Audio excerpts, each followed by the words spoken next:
पुराने समय की बात है। भगवान बुद्ध अपने शिष्यों के साथ एक गांव में पहुंचे। उनके आगमन की खबर सुनकर गांव के लोग बहुत उत्साहित हुए। बुद्ध की शिक्षाएं सुनने के लिए हर कोई बेसब्री से इंतजार कर रहा था।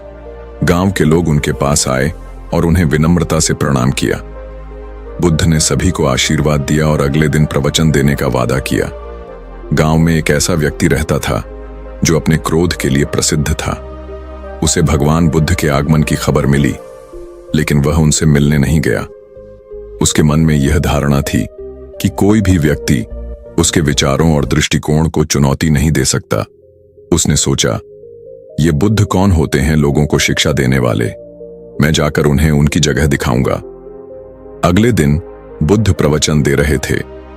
गांव के लोग बड़ी संख्या में जमा हुए थे। वह क्रोधी व्यक्ति भी वहां पहुंच गया।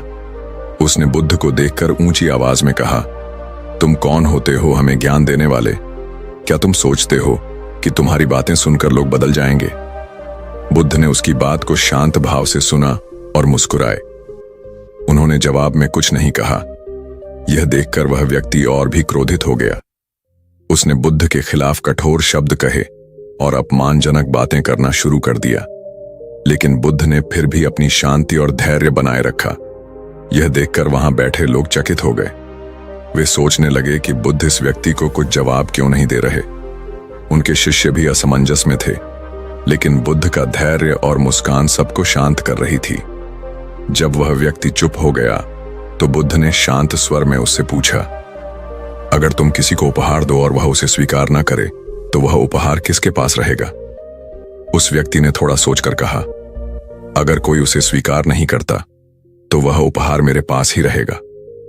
बुद्ध ने मुस्कुराते हुए कहा, ठीक उसी तरह तुम्हारा क्रोध और अपमान भी एक उपहार की तरह है। अगर मैं इसे स्वीकार नहीं करता तो यह तुम्हारे पास ही रहेगा। उस व्यक्ति को बुद्ध की बात समझ आ गई। वह सोचने लगा कि उसका क्रोध केवल उसे ही नुकसान पहुंचा रहा है। उसे महसूस हुआ कि उसने अपना सारा समय और ऊर्जा दूसरों को अपमानित करने और क्रोधित होने में बर्बाद किया। उसकी आंखों में आंसू आ गए। उसने बुद्ध के चरणों में गिरकर क्षमा मांगी और कहा, भगवान, मैं समझ गया हूं कि क्रोध मेरे जीवन को नष्ट कर रहा था। कृपया मुझे सही मार्ग दिखाएं।